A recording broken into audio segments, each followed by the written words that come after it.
What's up, everybody? Welcome back to another episode of the Apex Formula One podcast. We've got plenty of racing to talk about. We've got several different series. We're going to speculate about the future. We're going to reminisce on the past. We're going to do it all right here for you. So I'm Josh. I'm joined here by my co-hosts Meredith and Paul. Let's go ahead and see how everybody's doing. How are you doing, Meredith? Doing awesome. Happy to have us all back on together, back on a good stride, recording on a Monday night while the excitement of racing is high. So, yeah, happy to be on. Yeah, it's nice to be back in a little bit of a routine. Everybody's got the summer schedule right now. Everybody's traveling, doing stuff. I was at a World Cup match, be at another one in 2 days. So it's just, everybody's out doing stuff. Paul's still in Denver, I'm assuming. So how is Denver, Colorado, the guy that's not paying attention to the podcast that he is on? He's posted Dude, his Instagram post. and yeah, absolutely. Oh, good. It's hot. It's like 90 some degrees out here. So, we're surviving. Don't let the hoodie fool you. It's hot outside. Yes, I didn't know it got that hot, but it surely is hot in Memphis, and I'm sure it is smoking hot in Texas. Meredith, I'm sure It's is. soggy hot. Yeah, it's that It's nasty. just soggy. Perfect. Well, we're coming off the back of a Formula One race. I'm not going to say it was great because A Formula One race. I didn't particularly enjoy it. I don't really like Austria, but it was a race that we had to see. So, what were the initial reactions to the Austrian Grand Prix? We'll start with Paul. I thought it was a decent race.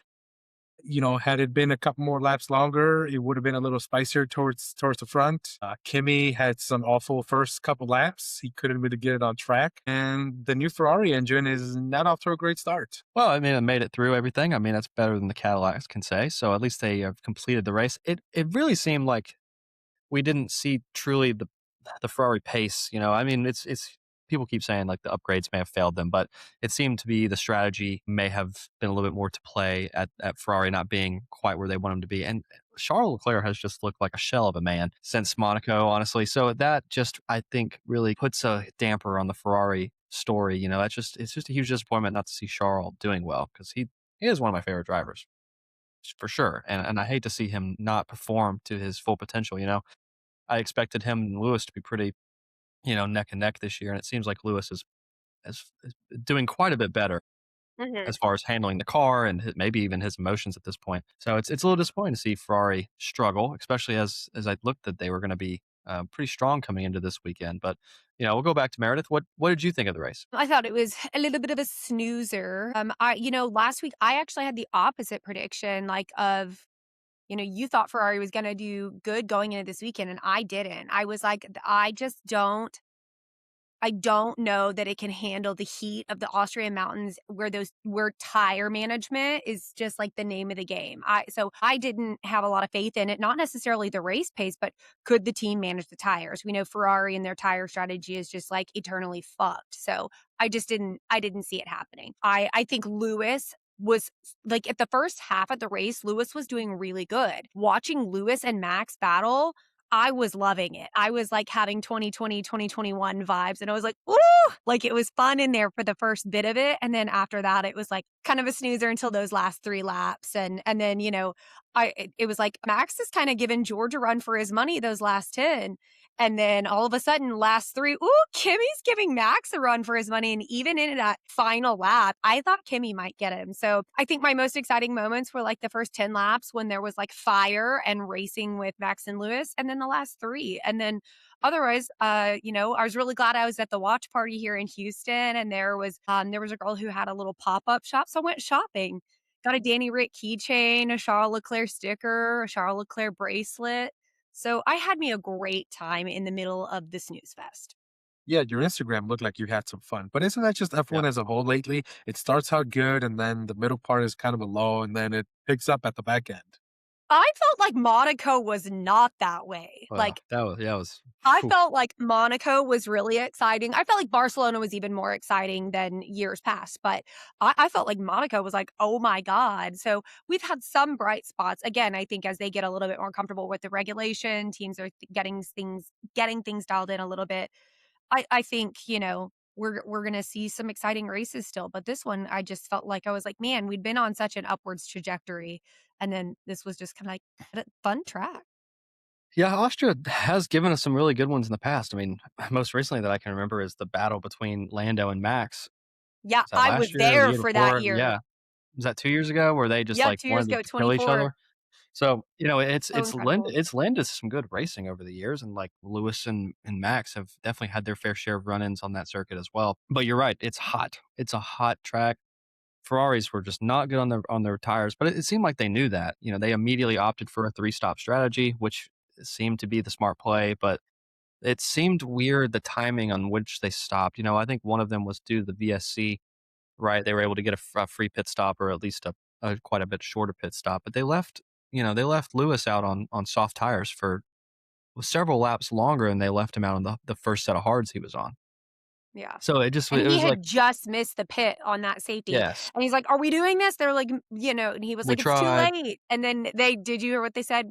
"We tried." We tried. I mean, I get it. Like, you're trying to see whether or not the VSC is going to be deployed. There's a car off track. Looking at where it was, I mean, Carlos Sainz was stopped in the middle of the pit straight. That had to have been a VSC. So to pull him in would have been the smart play. It worked out great, for some guys that were able to be on that back straight when it happened. Kimi Antonelli really got hosed by that one. I know we talked about that in our group Yes. text. That's the worst thing. And they were talking about it, and one of my favorite commentators, Bernie Collins, she's a former strategist, and she was saying that that's the worst case scenario for any strategist is to have your driver come in and in the next lap there be an incident and a safety car deployed in Yeah. some fashion. That's just gut wrenching. But that didn't even kill Kimmy's race. Kimmy's race pace was starkly better than George's. Let's just be honest. And the fact Yeah. that he was able to come within just a few seconds of his teammate at the closing stages of that race, once again, it seemed like Mercedes left Kimmy out there a few laps too long in that middle stint, and that really came to bite him. All he needed was a couple more laps to have a fight with George, and had he been pitted a few laps earlier, then he probably would have had a good chance at a battle at the end. And the same thing with Max, right? It seemed like they were trying to create a tire offset between George and Max in that middle stint, and they were successful in doing that, but they left him out just a few laps too long. And I feel like between Red Bull strategy and Mercedes strategy, we were robbed of a really good closing 4 or 5 laps had Yeah. those two guys been pitted, just a couple laps earlier, because their pace was better than George's. George was not the fastest driver of the day. He was the Yeah. luckiest. And I know people are going to say, oh, well, George is back. We got a three-way championship battle.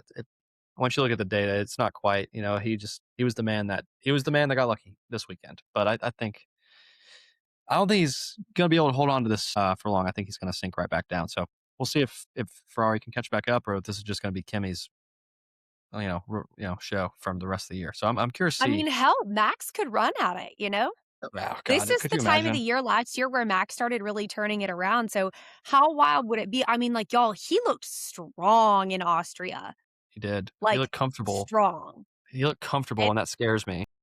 I know, that's how I feel, but it's so fun. Like, I'm not a huge Max fan, but, like, it's just because, Joe's such a big Lewis fan that it's hard for me to be a Max fan even though my dad is. But it is damn good for the sport when Max is doing good and bringing some competition in, and I love it. Absolutely. You're right. The more drivers we can get into the conversation for a championship battle, the more fun the rest of the year is, right? If Kimmy ran away with it completely, we'd talk about, oh, it's Mercedes domination all over again, and it's not as fun. But you remember last year we had that three-way battle. Every race was just, what's going to happen? Who's going to be the top? Mhm.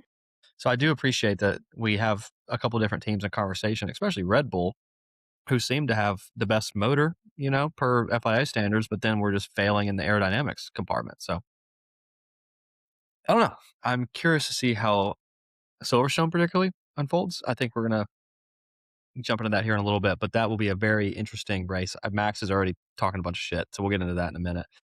Also, But can we just yeah, go say ahead. this is round 8? Why does it feel like this season is dragged on so long, yet it's only round 8? Now, granted, the whole Middle East thing kind of put a damper on it, but it feels like such a long season. And you look at it, like, damn, it's only been round 8. I know, it's wild, and then it's like, we're wrapping up IndyCar season, we're halfway through NASCAR, it's like, it's wild to think we're only 8 races into the F1 season. But before, And how much has changed since the first race? Yes. Yes. I was pissed after Australia, and look how far we've come. Like, we liked Monaco. It was exciting. We're bitching about Austria being too boring, you know? It's wildly different than I thought it was gonna be. Also, before the race, what qualifying should that have been a double yellow or should it not have been a double yellow? I I have my don't know. opinion. It I think it depends on should where have you been. look. It looked like when you look at some of the telemetry on what the driver's side, it looks like not the driver's side. I'll take that back. Once you look at like the tickers, right, which it's hard to say how reliable these are because we're not there. We're not privy to some of the better information, but it looks like a double yellow was at some point in time declared in that sector, even if I it think was it was like brief. 20 or 30 seconds afterwards. To me, a car off track into a barrier is an automatic double yellow. It does not matter. That is a dangerous situation, especially a blind corner. You know, George even talked about not even seeing the car in the barrier at all. So I feel like that's, you know, we've talked about this at length in the past. I'm big on the safety aspect of these things. The most important thing is driver safety. If a driver's off track into a barrier and a corner in which is blind, how can you not, you know, declare that a double yellow and set the precedent and say, hey, you know what, this is a dangerous situation. If you complete a lap under these conditions, we can retroactively go back and remove it. You know, I don't know. I just didn't like that one. I thought it should have been lap deleted double yellows. I think they fumbled the bag on that one. I do too. 100%. I am aligned. I think, it's to your point, Josh, like if everything about that system is designed for driver safety, we should be making the call that's on the biggest error side of caution. Yeah. Yeah, I agree. Especially in the closing stages, closing seconds of a qualifying session, right? Oh, yeah. We just saw probably let's just call it what it is, the best driver on the grid, the most aggressive, the best pure racer that Formula One has seen in a long time. He lost control of a car and put it in the barriers. There's no telling who's behind him. Lance Stroll could have murdered him. You know, it doesn't matter who it is. Like Here comes Liam Lawson to follow and chase. it's like George Russell upside down in Australia several years ago, and he's a red. Yes. You've got Stroll behind, red flag, red flag, red flag. You know, he's freaking out because he knows he's in a bad spot. Just Yeah, I don't yeah, know. that I was didn't that, like it. and it seemed like the confusion was not just on the fan side, like the commentators themselves. We had Crofty and David Coulthard. Even people are just questioning every second. Hey George, that was a great lap. We're not sure if it's going to stand. What do you think? Like even during his interview, his pole position interview, you know, it's I I I feel like just no one really knew what was going on, and it was kind of like we fumbled so hard that we have to stand with what happened. I don't know. Yeah. It Like was a they're mess. like, it's too late now. Yeah, it's too late now, which sucks. Like I feel like you should retroactively go back. Hey, you know what? We made a mistake. That should have been double yellows. That was the marshal's fault. That was our fault. Whatever the case is, we need to make this right. In the interest of driver safety, we can't allow a mistake like that. So that was a blemish on otherwise a good qualifying session. It was fun. It seemed like everybody was pushing the cars pretty hard. Can we talk briefly about Cadillac?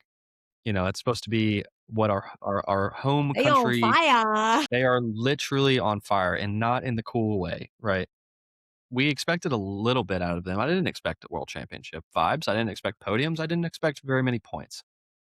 But I did expect us to be able to finish a few races, right?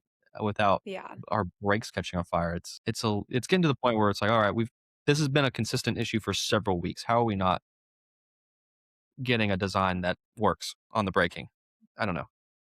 I don't know. I'm I just didn't disappointed. anticipate that my Austria notes would say calm lap 1, Bottas in pit on fire, Lawson on fire, Checo on fire.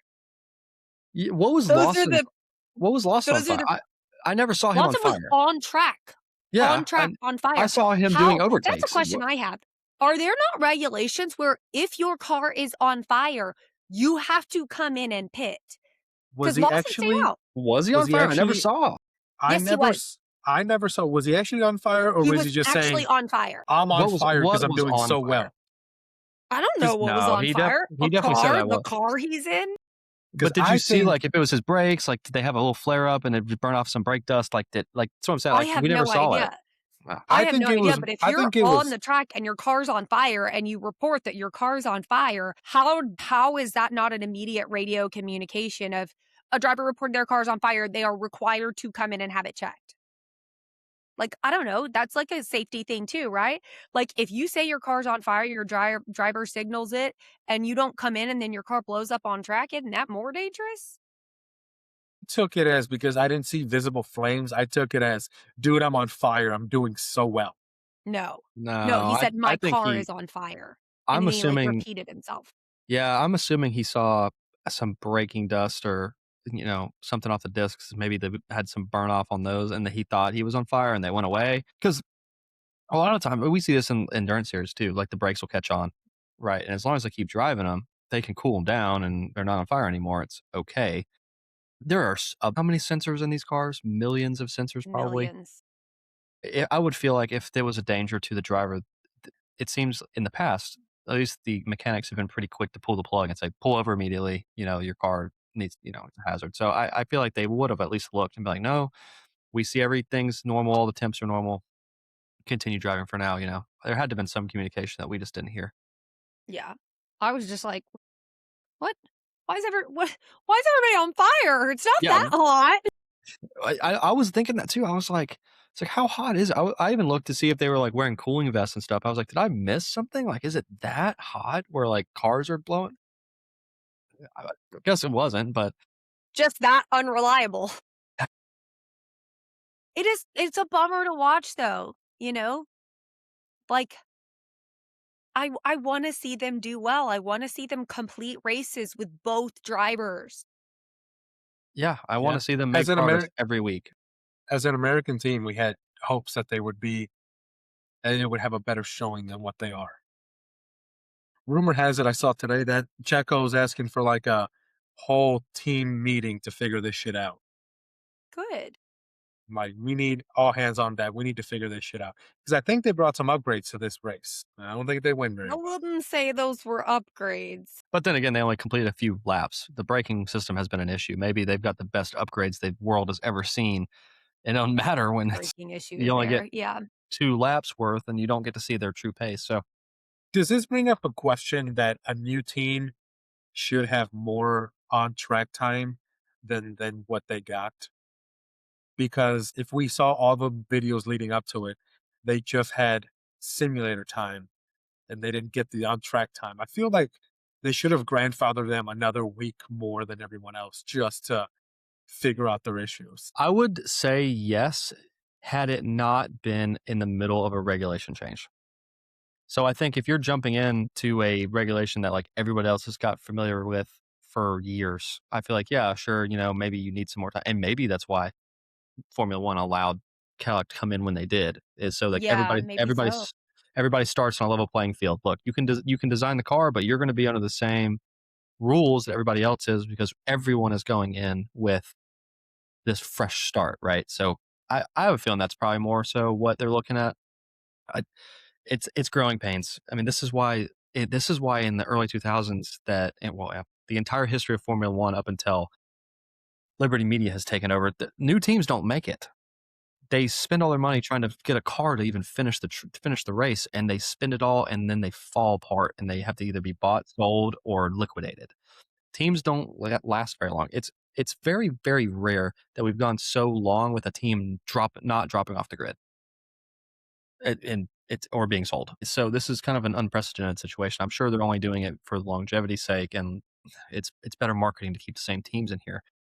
But if you go back through the lineage of these teams and where they came from, there's plenty of teams that no one even remembers existed because they lasted for 3 or 4 races and they were gone. So It's wild. Force yeah, India, Minari, all Force, yeah, those. and those are teams that lasted several seasons. I mean, we're talking Yeah. about like HRC, and you can go back and look at Jaguar, even lasted a couple seasons. It, I don't know. So it's not a really surprise that they're not doing well, right? Like nobody expects to come in here. It's not. This isn't a Braun situation where they bought a turnkey operation and already had a badass car that was going to be a championship contender the year following.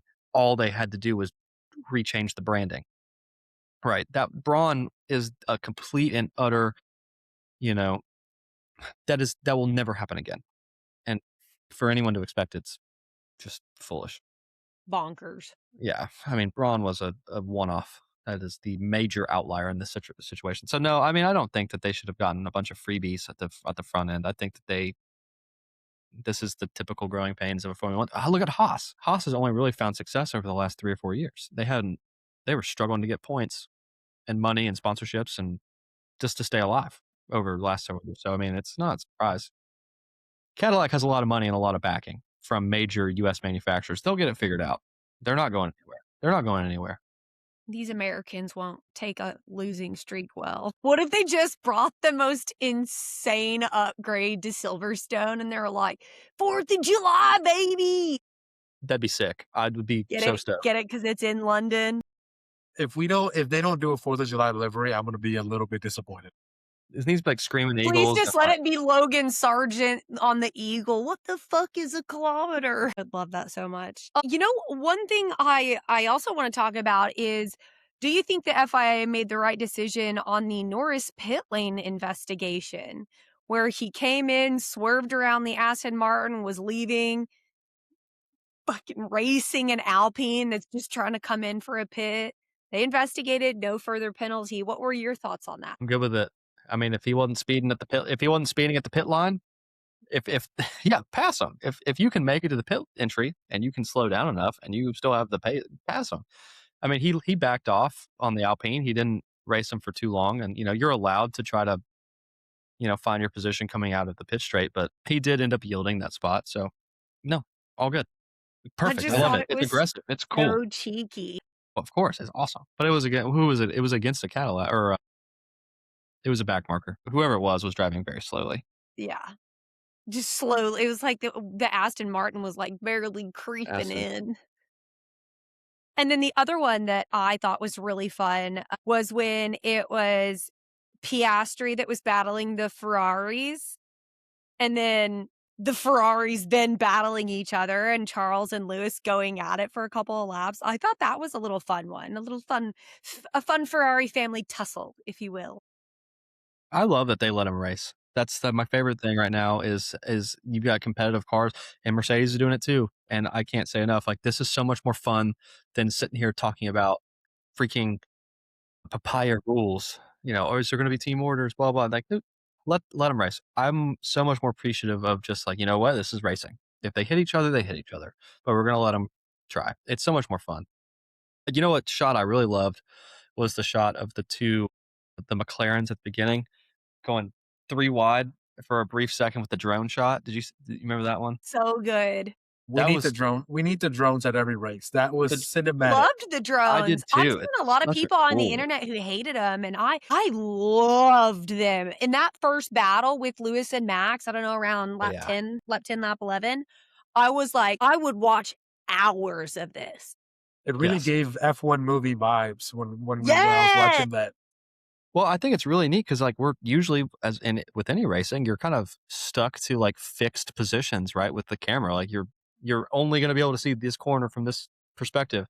The drone gives you so much more like perspective on speed and pace and like the moves. I don't know. It was really neat. I really appreciate it. I think that's something that, as drone technology gets better, can you think about this? I was thinking about this.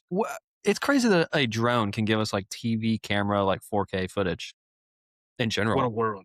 What a world. Yeah, and then you see them filming these shows and stuff with these massive ass cameras, and I'm like, dude, the little robot bird got better footage. Yeah, and it's like, I remember when drones had like the little phone camera on them, and it was like, oh, look, I can see stuff kind of through here. It's like, no, now we can broadcast live through a drone. Ridiculous. Technology's cool, man. I mean, we're old enough to remember dial-up. We've in our lifetime, we've gone from dial-up internet to drones getting cinematic coverage of these races. Yeah, what a world we live in. I was telling a coworker about how Joe and I have always wanted to address as your AIM screen name, like your AOL Instant Messenger screen name party. And I had a coworker be like, "What's that?" And I'm like, you can't be friends with them anymore. That's it. You're a child. Youth. I was like, what do you mean, what's the screen name? Like, what? What? I feel like a built character. It still shocks me when people tell me their email and they go at Hotmail. I was like, holy crap, I have not heard that in a decade or more. Yeah. It's insane. All right. Well, any final thoughts before we wrap up Austria and move on to some speculations and some predictions for the future? All right. Nope. Well, Williams still can't get their shit figured out. we don't need to talk about Williams. We don't need to talk about that. Hey, real quick, We didn't get a chance to ask you because you were at the World Cup or going to the World Cup game. What are your thoughts, Josh, on the fact that our beloved FIA president can no longer get the boot after 12 years? Good, good callback, Paul. You president They of removed term limits for the FIA president. you mean dictator Mohammed bin Sulayem. He's the dictator of the FIA now, right? Like, he's never going Walked right away. into that one. I Yeah, that was mean, perfect, thank you. you're not I'm glad wrong. you landed my joke for me. Yeah, You're not no, I'm wrong. not real stoked on the fact that no term limits on the old president of the FIA. I feel like that's a stupid precedent to set. Great. That It's awful. name one time that's ever worked out. Venezuela. Do I keep going? Cuba, Cuba, Syria. Venezuela, everything in the Middle East. Yeah. Everything's going fine. I mean, Maybe that's Things yeah. are going well in those places. Look, I'm not gonna sit here and bitch either. He's not the worst I've ever seen. I mean, we've seen the documentaries and the stories of FIA presidents. I forget his name, starts with a B, during Senna's days, right? Where he was arguing with the FIA president over safety issues and stuff. Like, it's not like we're dealing with stuff like that at the current present. So it's hard to. I mean, do I want turbulence? Yes. I think fresh blood is always good and always brings new ideas. Even 12 years is a ridiculous long term to begin with. Yeah. Like, and so while I'm not completely unraveling with the current administration, I just hate to think that this could be like, 20 more years. I feel like that breeds a stagnant environment regardless. So while I'm not mad about it in the current moment, I do feel like for one, the precedent, and then what the future may hold for that. I don't know. I, d- I'm not mad about President Soleim being in the position he's in because he's done some good stuff over the last decade. but But, in an but ever evolving sport, in an ever evolving organization, you need fresh blood and you need fresh ideas because you just if you can't get booted out, like you just get comfortable. yeah, exactly. And I mean, we've all been, I mean, Paul, we work in a place where an administration stays too long, they start to get out of touch with the ground Reality. and the Yeah. people. Yeah. And that kind of breeds a stagnant culture. So it's hard if he can manage not to do that, then even better. Right. And maybe he will surprise us. But my initial reactions were not positive when I heard this news. So I don't think anybody. I mean, I've seen all the pundits talking about it. I don't think anybody's talking about it in a positive manner. it's hard to, Yeah. That was like last week. That was my thing. I'm like, if someone can just explain how this is a benefit, like someone explain it to me because I genuinely don't understand the reason for the change. And that being enough to want to change full regulations about this. So I don't know. yeah, that's tough. That's a tough one. Do we want to do points recap now? Yes, No, because I did absolutely. awful. Well, I didn't do well Okay. either. Asshole, you're So not at -1. Is that what I got? Josh, you No, had I'm at predicted, -1. yeah, current as of last week, it was Josh with 9 points, Paul with -1, me with +1. And then Josh, you predicted Kimmy, Lewis, Max, and Morocco. Ferrari finishing with more points earnings than Mercedes. Paul, you had Lewis, Kimmy, Charles, and 5 total DNFs or DNSs combined. So close. I had George, Lando, Kimmy, and Alpine double points. So the good news is for you guys, no negatives, but also no points gained. I had Max on Um, the podium. I'll take my not a point, but like that's the first time I put Max yes. on the podium this year, and he was there. So I'll take a little Yeah, bit of. that was a good call because I remember reading that and being like, that's bold. So Yeah, I'm I proud of know. you for that one. That was close, but no cigar. No I cigar. got a point for George and Kimmy, but no point for Lando in second. And Alpine unfortunately did not have double Yeah. points this What race. happened to Alpine? They looked I don't know. horrible. But I think V-Carb put together a pretty great race too. So V-Carb double points, good on them. Love to see Arvid getting more comfortable in the car. Liam still being pretty steady, picking up them Yeah. points. So, you know, Arvid pissing off oh yeah. Liam, which is even better. Yeah, 100%. What did Liam say after that He said, "I he will thought that the never team listen should to have team called for orders a again." review or something? Yeah, he's like, "I'll never listen to team orders again." Stupid. Whatever. He's a prima donna. He's not gonna last very long. I do hope that, Liam gets a little dose of his own medicine though on the track. It's kind of fun. Somebody needs to humble him. So that brings the new points total to Josh 9, Paul -1, me 3. All right. So think about that, Don't later call it after comeback. when we talk Silverstone. Think about that as you make your little predictions. Is that this weekend? Is it a doubleheader? Yes. I didn't even look at Yes. the calendar. Cool. Yes, I am very excited. I don't know. I'm worried about it. We'll get there. It's 4th of July weekend. It's Silverstone. I like the watch party that I went to this weekend, they're doing another one next weekend. I was like, "That's a crowd I wanna be around Nice. on 4th of July weekend." Yes, That will like, be the really no fun, actually. questions asked. You're right. Yeah, That'll be cool. and it's a 9 o'clock one, not an 8 o'clock one, so even better. I'm so excited. That's gonna be so fun. I agree. All right. So before we get into Silverstone, let's do a little bit of chats on some news we've heard. I've got some drivers, silly season, beginning of the silly season Silly talks. season We've got sizzle is happening. some silly season talk. We've got some, schedule adjustment talk. So let's start with the silly season. The big one, and the one that I wanted to bring up, was Max Verstappen to McLaren, Oscar Piastri Ooh, to Red Bull. You I saw know, that this since we're morning. on theme about fire, where there's smoke, there's fire. I've always thought that. Like you can't tell me that all that stuff with Toto and Max last year were not conversations about a potential contract. Like you can't tell me that. Just because nothing ever happened and came out does not mean that all of that was not real and very much happening. Yeah. So I very much am of the mind that if Max had a potential to go to McLaren and they were going to somehow deliver him a championship car, I think he'd jump at the chance, and I think Daddy Zach would jump at the chance too. No doubt in my mind. And I think Oscar would also love the chance to get the hell away from Daddy Zach. 1,000,000%. If I'm Oscar, I'm absolutely taking a Yeah, contract I'd take that anywhere. trade. I'd take that trade. But also, you got to think there's a little bit of, some behind the scenes that goes into this. Where's GP going? McLaren. Yeah, McLaren. to be the team principal, Yeah, right? So exactly. So it's he's like bringing his those boy. 2 So going I mean, together. yeah, of course. So I feel like there's a stacked deck that looks like Max goes to McLaren, but you'll never. We'll have to wait and see. I would love it because being a McLaren fan and my dad being a Max fan and my dad hating McLaren, Max in McLaren would be the best thing I could ask for because my dad would have to love McLaren. I think if you're Max, you answer every phone call that comes your way and just see what. I mean, you're towards the back end of your career. You've said that you're not going to stick around much longer. You have other aspects, other dreams you want to pursue. I say you pick up the phone or whoever rings Maybe not and Aston, seeing. I because mean, they probably Maybe keep not calling. Cadillac. Maybe not. Well, Cadillac probably don't call him. Aston Cadillac Martin, knows better.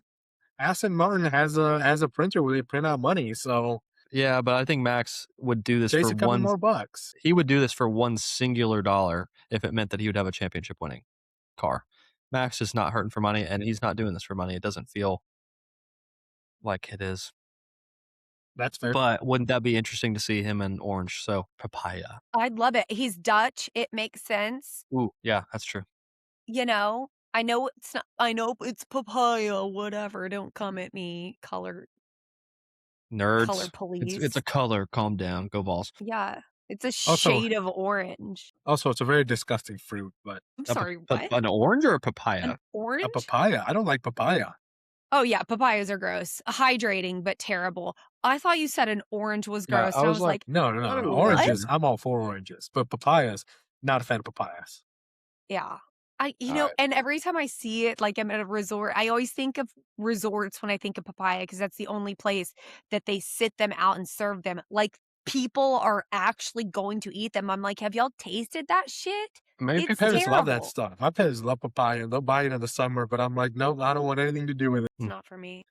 All right. Well, anybody got any other drivers talk to go? That was the one I had. Yes, other whisperings are about Nikola Solov from Formula 2 Red Bull team. Saw this one He's too. been doing Yeah. well. He just kicked ass in Austria. Rumors are that he has been guaranteed a seat at V-Carb for next year. Retro. Sure. Bye, Liam. Bye, Adios, Liam. Liam.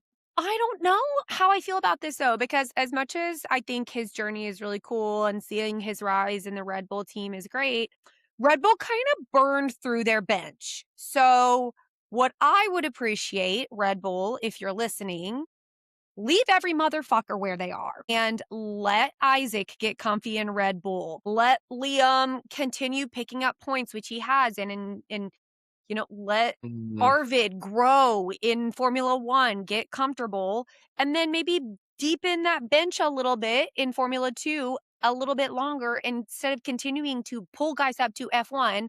They're not meeting the needs, and then we cut them after a year. but I agree Well, with I don't think Isaac's everyone going but anywhere. no, I agree with everyone you just mentioned except Liam. Liam's had his chance. He's been around a minute. If you're Red Bull and you're looking at your bench, is Liam Lawson ever going to be your next up to Red Bull, the senior No. team? All right. Well, then there you go. He'll be a All right. So then why are you keeping racing him? bull. You're already got RB as your junior team. Why are you keeping a guy you know you're not going to pull back? He already had a chance. No, ain't no money in it. That junior team is being run purely just for development of drivers. Yeah, but Develop your drivers. Are you you have to developing know that Liam Lawson? Liam's got to bring some money. Sure he does, but so does the next kid, and so does the next kid, and so does the next kid. Yeah.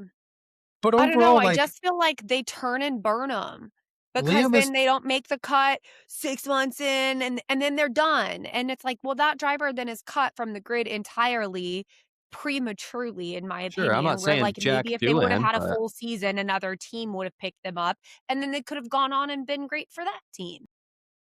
well, I mean, but it worked for Franco. I mean, I completely agree with that. There are options for these guys, and they are often able to find a drive somewhere else. But Liam is in a particular circumstance. He's not getting any younger. He's not. He's already had a chance in the senior team. He's not going to be the next man up. Why waste the seat?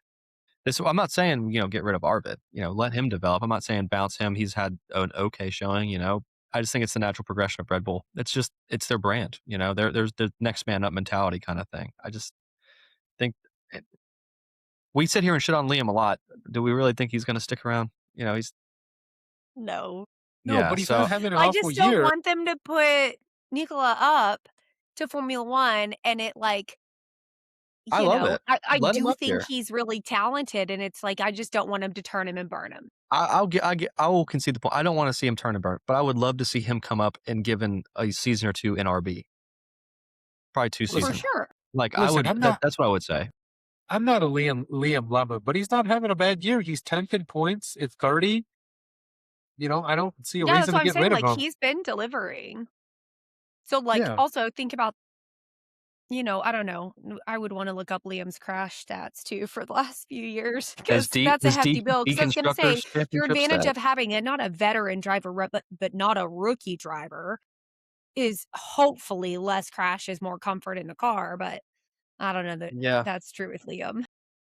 Yeah, Liam's kind of a loose cannon, and that almost makes me wonder if that's not another reason they would wanna get, offload him. Do you think But there's a chance they'd offload him mid-season and pull up Nicola no, from F2? no, I don't Oh, think I that don't that see I that think that's happening a either. in between season, off season kinda change. Yeah. But in other Red Bull driver news, I think it looks like, Yuki Tsunoda's got a real shot at Haas again. I would love that because I feel like if anybody should have been cut last year, I feel like it should have been Liam being cut and Yuki being able to stay. Agreed. But, like, what were you gonna do? Be like, "Hey, we're gonna swap you back down to V-Carb and Isaac's coming up, but, like, we still want you on the team, man, but just, like, the lower team was a better fit."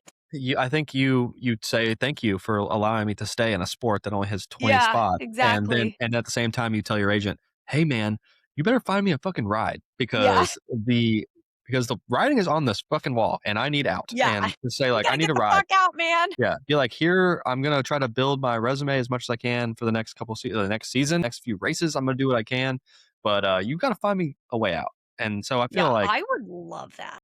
Haas would be a great landing pad for him. I think he's got a real potential to be able to stay there for a while. It looks like, everybody says it seems like, Ferrari's going to pull from them as soon as one of their two drivers leaves, which obviously is not going to be Charles at this Yeah, point. obviously it's Ollie.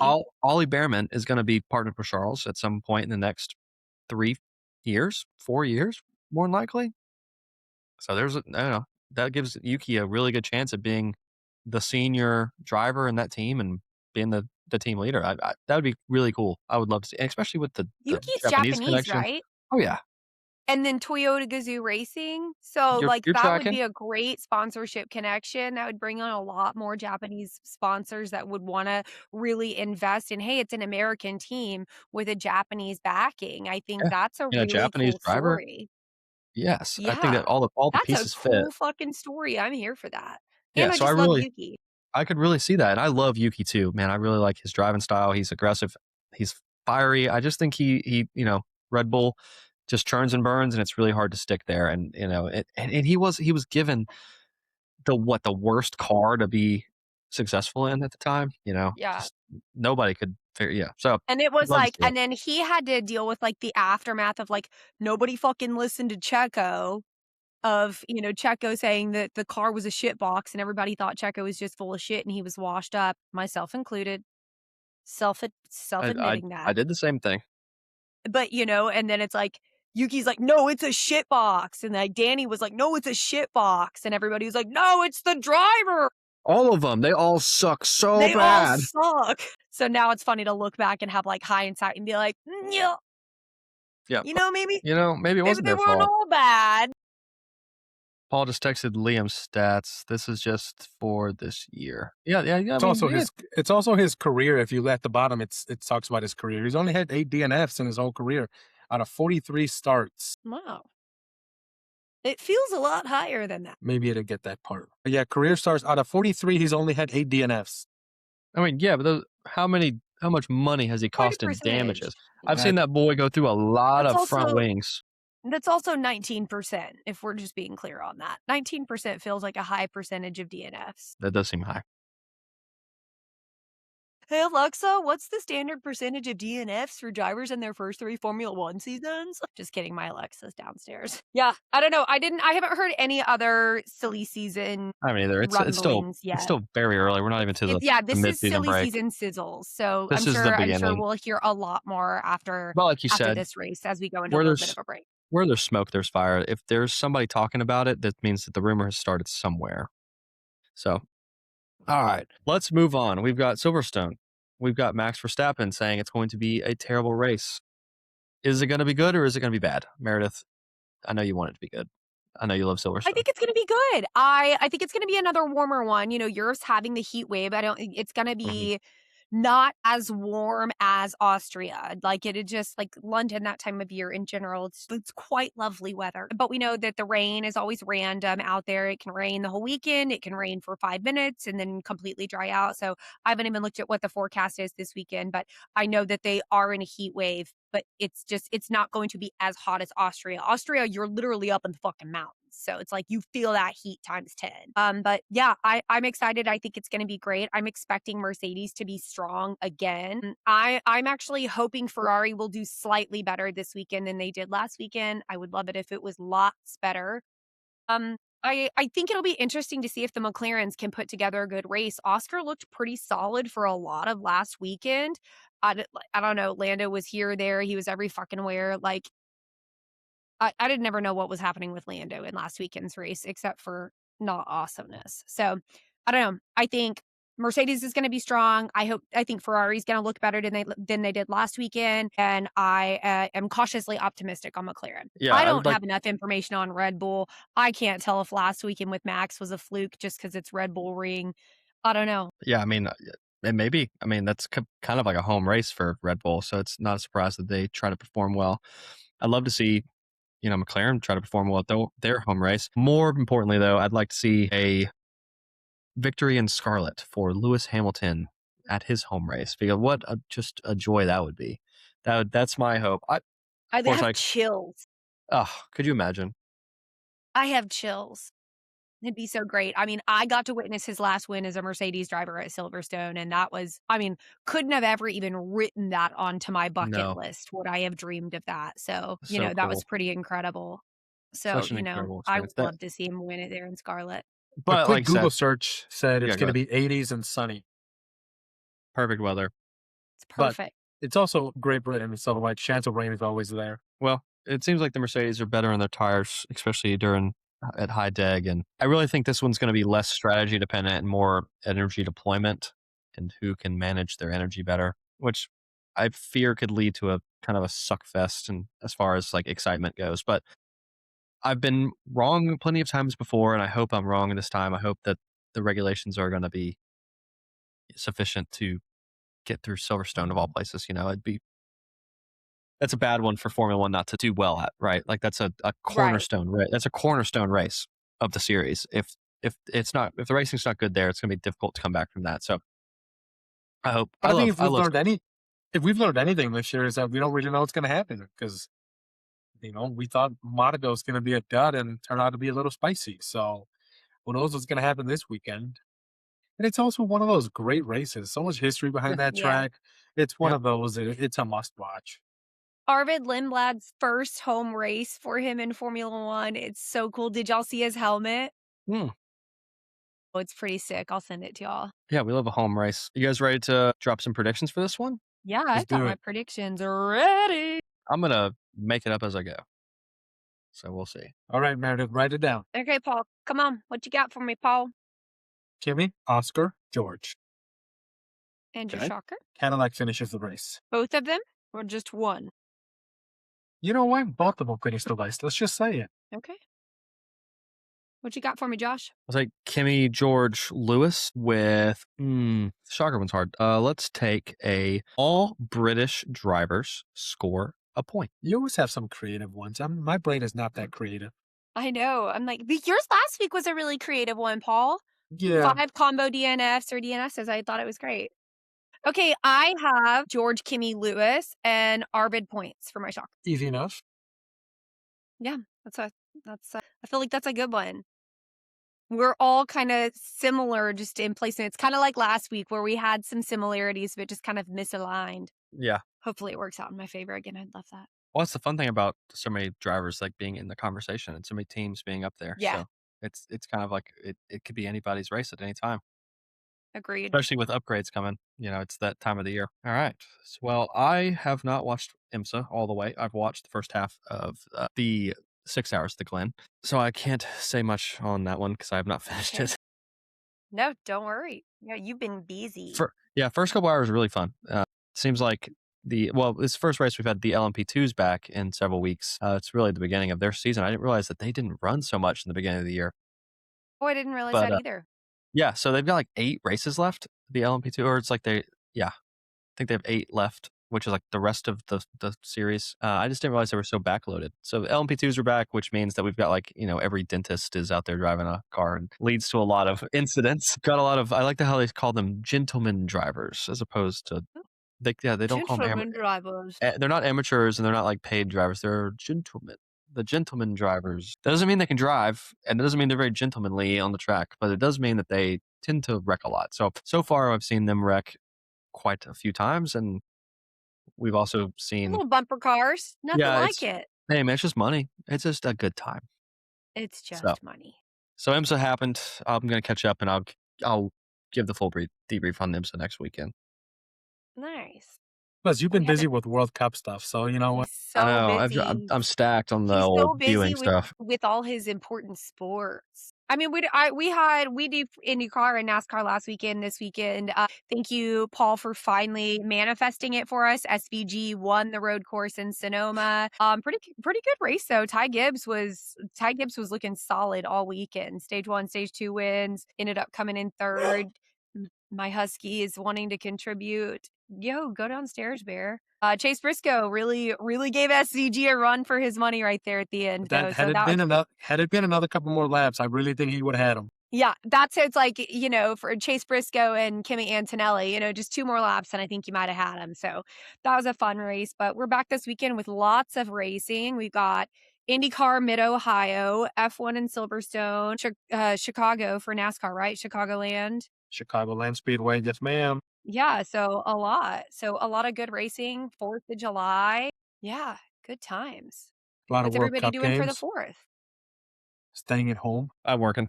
I work the 4th, but I'm gonna be at the river the day before and the day after, so I'm gonna get my time Oh, in. nice. Yeah. Nice. Paul, drive out towards Morrison, and there's, like, maybe if you can go up where Bandimere Speedway used to be, there all the fireworks out there are insane. Red Rocks does a massive fireworks show. All the neighborhoods do massive fireworks out there. So go out towards like Morrison and Littleton. There's a ton of big parks out there too and big parking lots, and just go sit out there and watch the fireworks. Oh, yeah, There's that's cool. great fireworks in Denver. That'd be That's cool. only like 40 minutes away from me. That's Yeah. not bad. Yeah, it's Denver has incredible fireworks. We got married on July 3rd, and people were doing fireworks that night, and so it was like from our wedding venue, you could just see the whole city, and they were doing fireworks, and I was like, "We got fireworks, and we didn't have to pay for it?" Well, And then happy the July 4th anniversary. ones were insane. Cheers to you and Joe's anniversary coming up. Thanks, yeah. 9 years of marriage, 14 years together. That Oof, man's a 13 saint. years He's together. put up with you for 9 years. Yeah, he's put up with me for 13 total. That man's a Imagine saint. that. That's a lot. All right. Well, has anybody got anything else for the closing thoughts? Oh, the only other thing that we had to talk about was at the F1 news about the alternate locations for the Middle Ooh, East. We yes. didn't cover that. So real quickly, there was an FIA meeting about the potential of what they're going to do to alternate for the races in the Middle East at the end of the season if those cannot move forward, and that is due to insurance for the teams. So for an inability to secure insurance for the teams. So the discussion right now is 2 races at Las Vegas and in the season at 21 races, or to add alternate races at Barcelona for a second race at Barcelona for the season, then in Portugal at Portimao.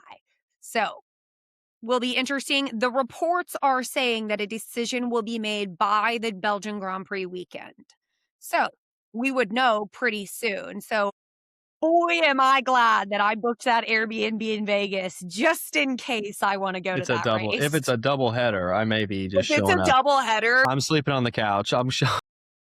I'm That would like, be oh that my would be a God. fun way to end the year. That would be insane, which is when they started canceling those races. And I was like, okay, well, we have Abu Dhabi booked, but if they cancel it, we'll get our money back. And so I was like, let me go ahead and reserve Vegas, because if they're still canceling races in the Middle East, then that would make Vegas the last race of the season. So I was like, I gotta be there. So, Yeah. it's my proactive brain Big booking brain that. move. Big brain move. Yeah. I may I'm be also already booked for Formula E at Coda in nice. February. That'll I be fun. snag up the Airbnbs before they go in high demand. Power That's a play. smart move. Okay, team. Well, I think we did it all. We've done it. Good to get the gang back together. Well, All everybody have a right. great July 4th weekend. Yeah. I hope everybody enjoys their weekend. Drink a bunch of beer. Happy have some hot dogs. 250th birthday, America! Hope America. I hope Happy birthday, everybody America. remembers America at Silverstone this weekend. Remember how the And we'll British celebrate it the lost. most. We'll celebrate it the most Don't light American way. fireworks with malt liquor in your hand and have to call the fire department, y'all. Don't blow your hands off. We'll celebrate it the most American way by watching F1. That's right. True. All right. Well, I hope everybody enjoys their weekend. I know we will.